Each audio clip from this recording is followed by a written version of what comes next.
Welcome back everyone. एक बार फिर से आप सभी का स्वागत है चैनल के ऊपर ऊपर नीचे दाएं बाएं हर तरफ क्या है, हर तरफ केवल एक ही बात है। और वो बात किसकी है? वो बात है आपकी मनोविज्ञान की, वो बात है आपकी साइकोलॉजी की। क्योंकि अभी आपकी दो रिसेंट एग्जामिनेशन आपकी जो आने वाली है, वो पहली है आपकी एस्टेट 2024 की, ठीक है, जिसके लिए कई सारे बच्चे हमारे साथ जुड़े हैं और वो यहाँ पे निश्चित ही सफलता हासिल करेंगे। इसी के साथ साथ जो यहाँ पे फ्री लेक्चर्स देख रहे हैं वो भी निश्चित ही सफलता हासिल करेंगे इसके अंदर। और उसी के साथ साथ अगली जो परीक्षा आने वाली है वो है आपकी बीपीएससी पीजीटी की, ठीक है। तो दोनों ही लड़ाई है, कठिन होने वाली है समय के साथ साथ, तो इसको आप ध्यान रखें। एंड अगर आप तैयारी में थोड़ी बहुत भी ढील दे रहे हैं तो जो है आपकी पतंग है वो लूज हो सकती है, कट सकती है। इसलिए ध्यान दें कि तैयारी और कमर कस के करें, क्योंकि आने वाले समय के अंदर आपको और दिक्कतों का सामना करना पड़ सकता है। इसलिए अच्छे से पढ़े, जो भी पढ़ रहे हैं, जो भी यहाँ पढ़ाया जा रहा है उसको सीरियसली ले, अदरवाइज आपको जो है नुकसान का सामना करना पड़ सकता है। स्वागत है एक बार फिर से आप सभी का चैनल के ऊपर। तो आज हम करने वाले हैं आपका लेक्चर नंबर 4। हम कर रहे हैं आपकी 11th क्लास की एनसीईआरटी, ठीक है। ये जो सब चीजें आपको कराई जा रही हैं, ये आपको ध्यान रखना है काम आएगी कहाँ पे। ये काम आएंगी आपके एस्टेट के पेपर के अंदर भी, और उसके के साथ साथ काम आएंगी आपके पीजीटी के पेपर के लिए भी, ठीक है। तो दोनों चीजें यहाँ पे इंपॉर्टेंट है, ठीक है। तो इसको करते रहिए। और इसी के साथ साथ अगर आप देखिए हमारा चल रहा है फाउंडेशन कोर्स, तो इसके अंदर अगर आप ज्वाइन करना चाहते हैं तो आप अपनी इच्छा अनुसार ज्वाइन कर सकते हैं। ज्वाइन करने की जो भी फॉर्मेलिटीज हैं वो नीचे दी गई हैं, तो उनको आप देख के वहां से आप फटाक से ज्वाइन कर सकते हैं। एंड जो है चीजें आगे और अच्छे तरीके से सीख सकते हैं, अपनी तैयारी को और अच्छे तरीके से कर सकते हैं, ठीक है। तो जिस तरह से आपको 9 बजे रहता है इंतजार इस प्रकार के लेक्चर्स का, उसी प्रकार से आपको वहां भी लेक्चर्स मिलेंगे। उनको देखिए, आनंद उठाइए और वहां से सीखिए। चलिए फिलहाल यहाँ पे आपकी कंडीशनिंग करते हैं, सीखते हैं यहाँ पे आपके अनुबंधन के बारे में। कंडीशनिंग क्या होती है? एक व्यवस्थित प्रक्रिया जिसके माध्यम से उद्दीपक के प्रति नई अनुक्रियाएं सीखी जाती हैं, ठीक है। तो कोई भी अगर स्टिमुलस है उसके प्रति क्या सीख रहे हैं आप, उसके प्रति आप कोई भी रिस्पॉन्स सीख रहे हैं, उसी को हम क्या कहेंगे? उसी को हम कहेंगे कंडीशनिंग, ठीक है। नए नए रिस्पॉन्सेस आप वहां पर सीखते हैं। उसके बाद देखिए अगला क्या दिया है, अगला दिया है आपको यहाँ पर कोन्स के बारे में, ठीक है। शंकु या कोन, ठीक है। तो आपको ध्यान रखना है, कोन विशिष्ट चाक्षुष ग्राहक जो दिन के प्रकाश की दृष्टि एवं रंग दृष्टि में मुख्य भूमिका निभाते हैं। अगर आपको समझ में नहीं आ रहा है तो आना चाहिए। यहीं पर देखिए एक इंपॉर्टेंट क्वेश्चन यहाँ पे लगा हुआ है, ठीक है। ओके, क्या बोल रहे हैं यहाँ पे? शंकु या कोन क्या करते हैं? विशिष्ट चाक्षुष ग्राहक है, यानी कि क्या है? आपके सेंसरी रिसेप्टर्स है, ठीक है। ये क्या है? आपके सेंसरी रिसेप्टर्स है। और कहाँ के हैं? इंग्लिश वालों के लिए वो आपकी आई वाले हैं, ठीक है। चाक्षुष जो आपकी आंख है, वहां की जो एक विशिष्ट चाक्षुष ग्राहक है। ग्राहक मतलब कौन होता है? जो लेता है, ठीक है। और ये क्या करते हैं? बाहर का जो उद्दीपक है स्टिमुलस, उससे चीजें लेते हैं और फिर अंदर आपके ब्रेन को देते हैं। क्या देते हैं? प्रकाश की दृष्टि एवं रंग दृष्टि में मुख्य भूमिका निभाते हैं। ये काम किनका होता है? ये काम होता है कोन्स का। इसी के साथ आगे जब आप पढ़ेंगे अक्षर नंबर आर के बारे में, तो आर के बारे में आप क्या पढ़ेंगे? आप पढ़ेंगे यहाँ पर रॉड्स के बारे में, ठीक है। तो रॉड्स और कोन्स ये दोनों ही क्या है? ये दोनों ही आपके विशिष्ट चाक्षुष ग्राहक है, ठीक है। आपकी आंख में, आपकी रेटिना में, आपकी दृष्टि पटल में क्या होता है? यहाँ पे रॉड्स एंड कोन्स होते हैं, ठीक है। ओके, और जहां पे नहीं होते हैं उसको पढ़ा था हमने पिछले लेक्चर्स के अंदर। अब अगला देखिए, अगली बात कर रहा है यहाँ पे गोपनीयता के बारे में, यानी कि आपकी कॉन्फिडेंशियलिटी। शोधकर्ता यानी कि जो भी रिसर्चर है, जो भी प्रदत्त एकत्रित करते हैं, जो भी डेटा वो क्या कर रहे हैं? गैदर कर रहे हैं, उसे पूर्ण रूप से गोपनीय रखने के लिए उत्तरदायी होते हैं, ठीक है। कॉन्फिडेंशियलिटी क्या होती है? गोपनीयता बना के रखना है। जो भी आपके पास डेटा है, जिनका नाम वगैरह है, ठीक है, उनको आप डिस्क्लोज ना करें, ठीक है। और उसका आप यहाँ पर ध्यान रखें। तो ये आपको करना होता है अपनी रिसर्च के अंदर, या जो भी आप काम कर रहे हैं उसके अंदर कॉन्फिडेंशियलिटी जो है आपको बना के रखनी होती है। उसके बाद देखिए अगला यहाँ पे द्वंद्व के बारे में, कॉन्फ्लिक्ट के बारे में। अभिप्रेरकों, अंतर्नोदों, आवश्यकताओं अथवा लक्ष्यों के परस्पर विरोध के फलस्वरूप पैदा हुए विक्षोभ या तनाव की स्थिति। आप किस में आ जाते हैं? आप स्ट्रेस के अंदर आ जाते हैं कि क्या होगा, कैसे होगा। वहीं पे क्या आता है? वो कॉन्फ्लिक्ट आ जाता है, द्वंद्व आ जाता है। इसके पीछे कारण क्या है? कारण कुछ भी हो सकता है। आपके कुछ मोटिवेशंस हैं, जैसा कि आपने पहले पढ़ के आ चुके हैं अप्रोच के बारे में, अप्रोच अवॉइडेंस कॉन्फ्लिक्ट और अवॉइडेंस कॉन्फ्लिक्ट के बारे में, ठीक है। परिहार उपागम है ना, वो सब चीजें जो थी यहाँ पर आपने पढ़ के आ चुकी है, वो यही बात कर रहे हैं यहाँ पे कॉन्फ्लिक्ट के बारे में, ठीक है। क्या क्या वहां पे क्या उपस्थित होती है? तनाव की स्थिति उपस्थित होती है। आप करना कुछ चाहते हैं, हो कुछ रहा है, ठीक है। तो इस चीज को आप ध्यान रखें। तो अभी तक हमने क्या क्या देख लिया है? अभी तक हमने देख लिया है आपकी कंडीशनिंग के बारे में। उसी के साथ हमने देख लिया है आपके कोन्स के बारे में। कोन्स कहाँ है? आपकी आंखों में होते हैं। अगर कोई बोले कि टंग में आपके नो कोन्स हैं, तो बोलिएगा नहीं। आंख में, ईयर में है? नहीं। कहाँ पे होते हैं? आपके आईज में होते हैं। कन्फाउंडिंग देखिए, मिश्रण क्या है? किसी प्रयोग में परिवर्तियों की उन क्रियाओं को व्यक्त करने के लिए एक पारिभाषिक शब्द जो प्राप्त पदार्थ की व्याख्या को एक दूसरे में मिला देते हैं या गड़बड़ कर देते हैं, उनको हम क्या बोलते हैं? उनको हम बोलते हैं आपकी कन्फाउंडिंग के बारे में, यानी कि कन्फाउंडिंग वेरिएबल्स उनको कहा जाता है। यदि अनाश्रित परिवर्त किसी संबंधित किंतु अनियंत्रित परिवर्त से मिल जाता है तो प्रयोगकर्ता आश्रित परिवर्त के मापन में दोनों परिवर्तों के प्रभाव को अलग नहीं कर सकता है। ठीक है, अगर हम मान के चलें एज और दूसरा आपका मेमोरी, ठीक है, ये आपकी स्मृति है, ये आपका क्या है? ये आपकी एज है, यानी कि आपकी उम्र है, यानी कि आपकी क्रोनोलॉजिकल एज है। तो अगर आप देखना है किसी रिसर्चर को कि एज और मेमोरी में क्या फर्क है, तो यहाँ पे आपका कंफाउंड क्या करेगा, मिश्रित क्या कर देगा, वो कर देगा वहां पर आपका जो इंटेलिजेंस है वो। क्योंकि यहीं पर देखिए लिखा हुआ है यदि अनाश्रित परिवर्त यानी कि आपका कोई भी अगर इंडिपेंडेंट वेरिएबल है किसी संबंधित किंतु अनियंत्रित कंट्रोल नहीं है इंटेलिजेंस परिवर्त से मिल जाता है तो प्रयोगकर्ता आश्रित परिवर्त डिपेंडेंट वेरिएबल क्या होगा? हमारा होगा मेमोरी के मापन में दोनों परिवर्तों के प्रभाव को अलग नहीं कर सकता है। ठीक है, तो एज भी आ जाएगी वहां पे और आपका इंटेलिजेंस जो है वो भी यहाँ पर आ जाएगा। ठीक है, ऑल राइट। और इसी सब चीजों को और अच्छे तरीके से आप पढ़ना चाहते हैं तो क्या करना है मालूम है। अगला देखिए कॉन्शियसनेस कॉन्शियसनेस कॉन्शियसनेस। सवाल आपको आता है कहां से? आपके बीपीएससी पीजीटी में सवाल आता है यहाँ से। चेतना की बात करें, कॉन्शियसनेस क्या है? अपने मानस की सामान्य स्थिति से अवगत रहना, विशेष मानसिक विषय वस्तु की जानकारी अथवा स्वयं अपने अस्तित्व के बारे में अवगत रहना, ये क्या है? ये सब कॉन्शियसनेस है। आप ये लेक्चर देख रहे हैं, कॉन्शियस होकर आप देख रहे हैं। ठीक है, आप ऐसे ही बिस्तर पर डले रहते हैं, पड़े रहते हैं, जैसे ही नोटिफिकेशन आता है कि 9 बजे क्लास है, आप क्या होते हैं? कॉन्शियस तुरंत हो जाते हैं। ठीक है, इसको आपको ध्यान रखना है, ये कि इसको हम क्या कहते हैं? चेतना कहते हैं। ठीक है, एक अलग प्रकार की चेतनाएं भी होती हैं, अलग अलग प्रकार की अल्टर्ड स्टेट ऑफ कॉन्शियसनेस। वो आपका सवाल आया था, क्या वो हमारी मदद करता है, नुकसान पहुंचाता है? पीजीटी 1.0 के अंदर। ठीक है, ऑल राइट। इसलिए स्मार्टली पढ़ाई करना जरूरी है। संरक्षण कंजर्वेशन के बारे में बात करें, बाह्य परिवर्तनों के बावजूद स्थितियों अथवा वस्तुओं के कुछ गुणों में स्थायित्व या अपरिवर्तनीयता का विश्वास। ये आपको केवल कंजर्वेशन दिख रहा है क्या? नॉर्मल वाला नहीं, इसका संबंध किससे है? इसका संबंध है आपके जीन पियागेट से। ठीक है, अगला देखिए, ओ माय गुडनेस, यहाँ देखिए लिखा हुआ है कंटेंट एनालिसिस। ठीक है, यहीं पर देखिए दिया हुआ है कंटेंट एनालिसिस, एंड आप बाहर से पढ़ते रहेंगे कि हमारे पेपर में आ गया और हमको बना नहीं। ठीक है, इसलिए ठीक है, यहाँ पे कहा क्या दिया हुआ है आपको? यहाँ पे दिया हुआ है कंटेंट एनालिसिस के बारे में, गुणात्मक प्रदत्त में आए हुए विशिष्ट विचारों। गुणात्मक मतलब किसकी बात कर रहे हैं? क्वालिटी की बात कर रहे हैं, मात्रा की बात नहीं कर रहे हैं। संप्रत्ययों और शब्दों तथा उनके संबंधों का विश्लेषण करने के लिए प्रयुक्त विधि। सवाल बना देगा आपका यहाँ से और आप जो है फंसते हुए रह जाएंगे। ठीक है, इसलिए ध्यान देना है, लिखा हुआ है क्या? विषय विश्लेषण। जो आपका विषय है उसके बारे में क्या करना है? विश्लेषण करना है, कंटेंट को एनालिसिस करना है। जो भी आपकी क्वालिटेटिव रिसर्च में जो भी डेटा आया हुआ है, आए हुए विशिष्ट विचार आए हैं, संप्रत्यय आए हैं, शब्द आए हैं, उनके बीच क्या संबंध है, क्या संबंध नहीं है, उनको विश्लेषण करने को हम क्या बोलते हैं? उसी को कहते हैं हम कंटेंट एनालिसिस। ठीक है, कंटेंट एनालिसिस दे देगा, केस स्टडी दे देगा और सर्वे दे देगा और आपसे पूछेगा कि इसकी डेफिनेशन में क्या होता है। अगला देखिए, अगला दिया है आपको यहाँ पर कंट्रोल ग्रुप के बारे में, यानी कि नियंत्रित समूह के बारे में। किसी अध्ययन में वे प्रयोज्य जिन्हें वह विशिष्ट व्यवहार नहीं दिया जाता जो प्रायोगिक समूह को दिया जाता है। दो प्रकार के होते हैं, एक्सपेरिमेंटल ग्रुप, कंट्रोल ग्रुप। यहाँ पे क्या करते हैं? यहाँ पे आप क्या नहीं देंगे? प्रायोगिक समूह को जो आप देते हैं व्यवहार, वो यहाँ पर नहीं दिया जाएगा आपके कंट्रोल ग्रुप के अंदर। मतलब सिंपल सी बात अगर करें यहाँ पर आम भाषा में, तो वो क्या है? इंडिपेंडेंट वेरिएबल को जो है आप यहाँ पे नहीं डालते हैं। कहाँ डालते हैं आप डालते हैं एक्सपेरिमेंटल ग्रुप के अंदर। अगला देखिए, नियंत्रित प्रक्रियाएं की बात हो रही है, कंट्रोल प्रोसेसेस की बात हो रही है। वे युक्तियां जो भंडारण के एक तंत्र से दूसरे तंत्र में सूचना के अंतरण को नियंत्रित करती हैं, वो सब क्या है? वो आपकी कंट्रोल प्रोसेसेस है। उसके बाद देखिए, अगला जो है आपका वो है अभिसारी चिंतन। ये सवाल आया था अगेन आपके 1.0 में आया था। कन्वर्जेंट थिंकिंग के बारे में बात कर रहे हैं, ऐसा चिंतन, ऐसी थिंकिंग जो समस्या के एक सही समाधान की ओर निर्देशित होता है।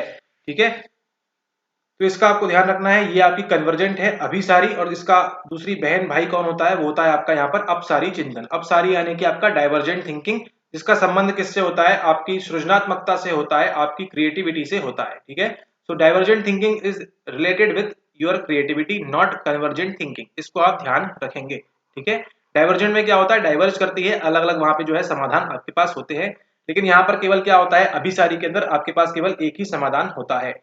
अगला देखिए, अगले की हम बात करें यहाँ पर, अगला जो हमारे पास है वो क्या है? महासंयोजक पिंड। ओ माय गॉड, लग रहा है ज्योग्राफी पढ़ रहे हैं। पिंड, उल्का पिंड की बात हो रही है। महासंयोजक पिंड क्या है? कॉर्पस कोलोसम की बात हो रही है। तंत्रिका तंतुओं का एक बंडल है ना, तंत्रिका तंतुओं का एक बंडल। तंत्रिका क्या है? आपके न्यूरॉन्स। ठीक है, उनका एक ऐसा बंडल जो दो गोलार्धों को जोड़ता है और उनके मध्य संदेश को आदान प्रदान करता है। ये है आपका लेफ्ट हेमिस्फीयर, ये है आपका राइट हेमिस्फीयर। इनको जो जोड़ रहा है वो क्या है, वही आपका महासंयोजक पिंड है, वही क्या है, वही आपका कॉर्पस कलोसम है। ठीक है, ताकि आप ये इन्फॉर्मेशन क्या होती है आपस में इंटीग्रेट होकर आपका जो ब्रेन है एक हेल्दी फैसला वहां पर ले सकता है। ठीक है, इसी को हम क्या बोलते हैं, इसको बोलते हैं हम कॉर्पस सहसंबंधात्मक अनुसंधान के बारे में बात करें कोलोसम। ठीक है, कोरिलेशनल रिसर्च, सहसंबंधात्मक अनुसंधान क्या है, दो या दो से अधिक घटनाओं, विशेषताओं या परिवर्तियों के मध्य संबंध की शक्ति बताने के उद्देश्य से किया गया शोध। तो ऐसा कोई भी शोध जिसके अंदर क्या है, घटना, विशेषता या जो भी वेरिएबल है आपके, उनके बीच क्या है, आप रिलेशनशिप बताते हैं। उनके बीच क्या बताएंगे आप, उनके बीच आप रिलेशनशिप बताएंगे, उनके बीच आप संबंध बताते हैं। ऐसी शोध को क्या कहा जाता है, आप कहते हैं कोरिलेशनल रिसर्च। ठीक है, अगला देखिए, अगला बात कर रहे हैं वल्कुट की, यानी कि कॉर्टेक्स की। कॉर्टेक्स क्या है, वल्कुट क्या है, प्रमस्तिष्क का धूसर पतला माइलिन आवरण जहां पर होता है उसी को बोलते हैं हम कॉर्टेक्स। ठीक है, वल्कुट जहां आपको दिखता है। ओके, अगला देखिए, सृजनात्मकता के बारे में बात कर रहे हैं, क्रिएटिविटी के बारे में बात कर रहे हैं। अभिनव और असाधारण तरीके से सोचने की योग्यता और समस्याओं को अनन्य ढंग से हल करना, ये क्या होती है, यही आपकी क्रिएटिविटी है। अगर आपको एक पानी की बोतल दे दी जाए तो आप क्या करेंगे, इसका जो है अलग अलग प्रकार से इस्तेमाल करेंगे, वही क्या है आपकी क्रिएटिविटी है। उसमें आप पेन रख सकते हैं, उसमें आप जो है चने फुला सकते हैं, उसमें जो है आप और कुछ कई सारी चीजें वहां पर कर सकते हैं। वो क्या है, वो आपकी क्रिएटिविटी का पार्ट होगा। क्रिएटिविटी के लिए कौन सी थिंकिंग आवश्यक है, याद रख लीजिए, रट लीजिए, दिमाग में बिठा लीजिए। डाइवर्जेंट थिंकिंग जो है हमेशा आपकी क्रिएटिव थिंकिंग को बढ़ावा देगी, मतलब उसमें मदद करती है। कन्वर्जेंट थिंकिंग जो है कभी मदद नहीं करेगी, क्योंकि ये जो है केवल एक ही पहलू पे ध्यान देती है आपकी प्रॉब्लम के। अगला देखिए, संस्कृति पढ़ने मिलेगा आपको चैप्टर नंबर 3 के अंदर, जहां पे आप एक्लचुरेशन देखा था आपने फर्स्ट लेक्चर के अंदर। ठीक है, तो ये कल्चर जो है क्या है, एक समुदाय में व्यापक रूप से सहभाजित रीति रिवाज, विश्वास, मूल्य है ना, जो भी वैल्यूज हैं एक कल्चर के अंदर, वो सब जो है पीढ़ियों में सामाजिक रूप से संचारित होते हैं, उसी को क्या बोलते हैं हम कल्चर, है ना। अब इंडियन कल्चर देखिए, वेस्टर्न कल्चर देखिए, है ना, वेस्टर्न कल्चर देखिए, इंडियन कल्चर देखिए। ठीक है, इंडिया में भी देखिए, नॉर्थ का कल्चर अलग होता है, साउथ का कल्चर अलग होता है, वेस्ट का कल्चर अलग होता है, ईस्ट का कल्चर अलग होता है। ठीक है, तो ये जो क्या है विभेदीकरण, मतलब आपको डिफरेंसेस देखने मिलते हैं। वो क्या है, किसी एक समुदाय में व्यापक रूप से सहभाजित रीति रिवाज, विश्वास, मूल्य, मानक, संगठन, ये सब जो चीजें होती है वो उसके अंदर होती है। सिंपल सी बात है, कल्चर आपको ऐसा कुछ बड़ा विशेष समझने की आवश्यकता नहीं है। उसके बाद देखिए, यहाँ पे अगला दिया है आपको डार्क एडेप्टेशन के बारे में, यानी कि आपको दिया है तम व्यनुकूलन के बारे में। यहाँ पे क्या दिया हुआ है, वह प्रक्रिया जिसमें आंखें कम प्रकाश में रोशनी के लिए संवेदनशील हो जाती हैं।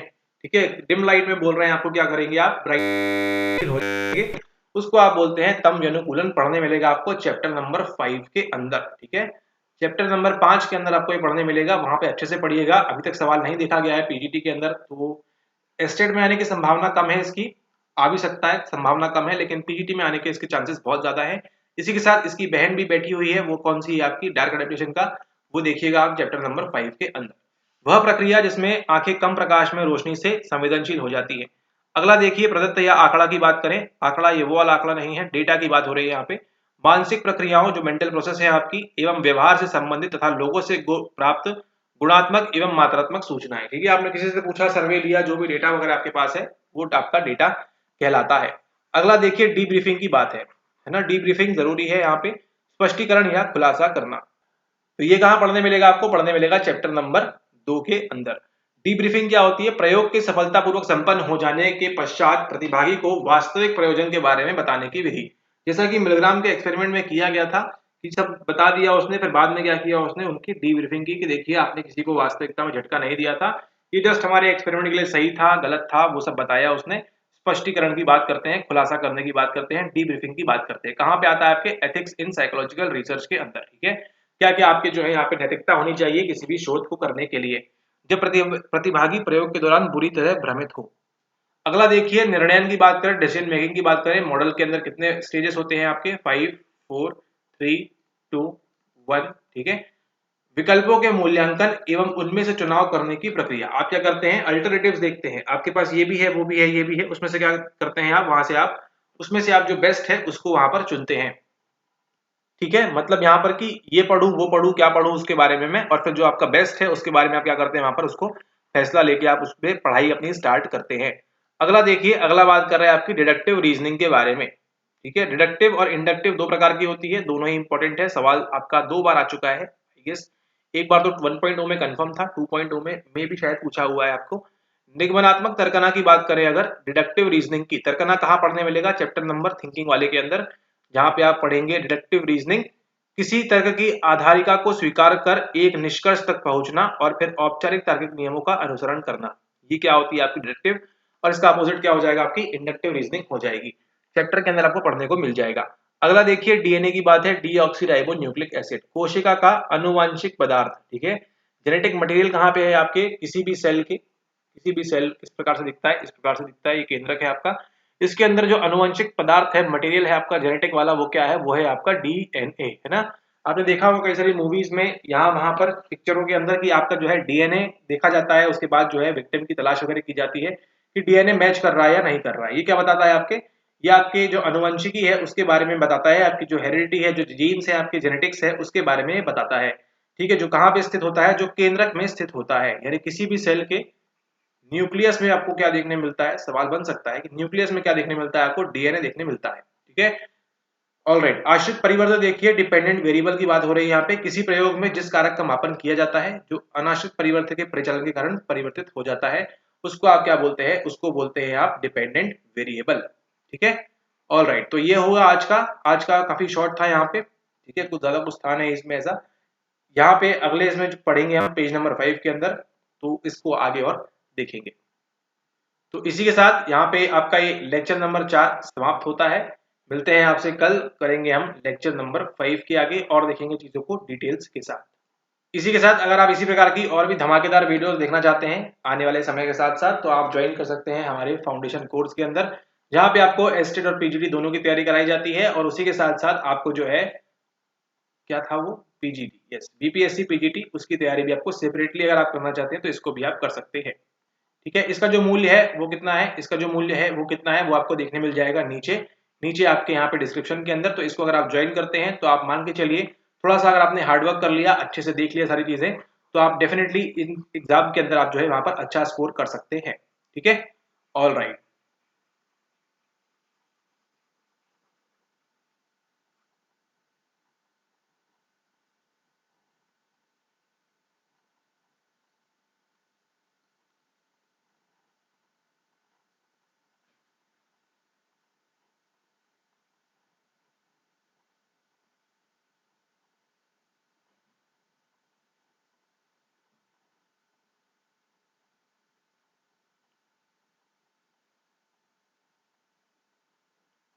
तो जो लोग बच गए हैं उनके लिए देखिए यहाँ पर, अभी यहाँ पे हमने क्या देखा आपसे, अंत में हमने देखा आपके डीवी के बारे में और हमने देखा आपके आईवी के बारे में। ठीक है, ये जो आईवी है ये क्या है, ये है आपका इंडिपेंडेंट वेरिएबल। ये क्या है, ये भी आपका है इंडिपेंडेंट वेरिएबल। ये क्या है, ये है आपका डिपेंडेंट वेरिएबल। ठीक है, ये है आपका अनाश्रित और ये है आपका आश्रित। ठीक है, तो हिंदी और इंग्लिश दोनों के लिए फायदा होगा यहाँ पे। ये आपका इंडिपेंडेंट वेरिएबल है, डिपेंडेंट वेरिएबल है। हमेशा ध्यान दीजिएगा, इंडिपेंडेंट वेरिएबल को क्या करते हैं आप इसको मैनिपुलेट करते हैं। ठीक है, आप क्या करते हैं, मैनिपुलेट करेंगे किसको, आप मैनिपुलेट करेंगे अपने इंडिपेंडेंट वेरिएबल को, अनाश्रित चर को आप हमेशा जीवन में मैनिपुलेट करेंगे। चाहे दुनिया यहाँ की वहां हो जाए, हमेशा कौन मैनिपुलेट होगा, आपका अनाश्रित चर जो है वो मैनिपुलेट होगा। ठीक है, डिपेंडेंट वेरिएबल आपका कभी भी मैनिपुलेट नहीं होगा, इसको आप ध्यान रखें। राइट, तो हम मैनिपुलेशन कहां पे करेंगे, हमेशा इंडिपेंडेंट वेरिएबल पे करते हैं, हमेशा मैनिपुलेशन, इसको आपको ध्यान रखना है। ऑलराइट, इसी के साथ हमने देखा यहाँ पर कि आपके दो प्रकार के ग्रुप देखे आपने, एक होता है आपका प्रयोगात्मक समूह। अब देखिए, अगर आपको मान लीजिए करनी है आपको रिसर्च, आपको करनी है शोध। ठीक है, आपको करनी है शोध यहाँ पर, और शोध किसके ऊपर कर रहे हैं, शोध कर रहे हैं आप उम्र का तकाजा नहीं, उम्र मतलब जो क्रोनोलॉजिकल एज है आपकी, उम्र का देख रहे हैं आप। ये क्या है, उम्र का देख रहे हैं किसके ऊपर, आप देख रहे हैं स्मृति के ऊपर, कि जैसे जैसे हम बूढ़े होते जाते हैं हमारी स्मृति क्या होती है, वहां पर लॉस होती जाती है, हमारी जो मेमोरी है वो क्या होती है, वो वहां पर लॉस होती जाती है। ठीक है, जो हमारी एज है, उम्र के साथ साथ जो है हमारी मेमोरी की लॉस होती है। इस पर आपने रिसर्च किया, आपने बुलाए 100 लोगों को। ठीक है, 100 लोगों को आपने बुलाया और फिर देखा कि उनकी उम्र के बारे में क्या हो रहा है, क्या नहीं हो रहा है। ठीक है, लेकिन आप जो है केवल इस प्रकार से उम्र का देखना है मेमोरी के ऊपर आपको। ठीक है, तो यहाँ पे आपको किस प्रकार की देखने मिलेगी, यहाँ पे आपको किस प्रकार की शोध देखने मिलेगी, आपको यहाँ पे देखने मिल रही है एक प्रकार की कोरिलेशनल रिसर्च, एक सहसंबंधात्मक शोध आपको देखने मिल रही है। क्योंकि यहाँ पे आपके पास ए वेरिएबल है और यहाँ पे क्या है आपके पास दूसरा वेरिएबल है, इन दोनों के बीच में क्या बताया आपने कि जैसे जैसे ए बढ़ रही है, बी क्या हो रहा है, डिक्रीज आपका हो रहा है, मेमोरी में क्या होता जा रहा है, लॉस होता जा रहा है। ठीक है, लेकिन ये तो बात कर ली हमने सहसंबंध के बारे में। ठीक है, सहसंबंधात्मक शोध के बारे में बात कर ली हमने, लेकिन हम अभी बात करेंगे किसके साथ में, हम बात करेंगे यहाँ पे आपकी एक्सपेरिमेंटल शोध के अंदर क्या होगा। यहाँ पे क्या कर रहे हैं, यहाँ पे आप प्रयोग कर रहे हैं। ठीक है, जब आप प्रयोग कर रहे हैं, आपने 100 लोगों को बुलाया, यहाँ पर 100 लोगों को आपने बुलाया, आप प्रयोग कर रहे हैं, स्मृति का क्या होने वाला है, मेमोरी का, लेकिन क्या आप देख रहे हैं उसकी दवाई के असर से, है ना, ड्रग डोज के अभाव पे आप देख रहे हैं कि ड्रग से क्या प्रभाव पड़ रहा है आपकी स्मृति के ऊपर। ठीक है, एक पर्टिकुलर ड्रग आपने बनाया है, एक पर्टिकुलर दवाई आपने औषधि बनाई है, और देख रहे हैं कि इस ड्रग का क्या असर होने वाला है आपकी मेमोरी के ऊपर। 100 लोग आपके पास है, आप क्या करेंगे, आप वहां पे यादृच्छिकरण का इस्तेमाल करेंगे, वहां पर आप you will use the technique of randomisation and अलग अलग का क्या करेंगे आप, यहाँ पर 50 लोगों को आप डालेंगे इस ग्रुप के अंदर, ग्रुप नंबर ए, 50 लोगों को डालेंगे आप ग्रुप नंबर 2 के अंदर, है ना, ये क्या है आपका group number A and group number B. अब देखिए यहाँ पर आपका इंडिपेंडेंट वेरिएबल कौन सा है, इंडिपेंडेंट वेरिएबल कौन सा है आपका, वो है आपका ड्रग, जो दवाई है आपकी वो क्या है, इंडिपेंडेंट वेरिएबल है।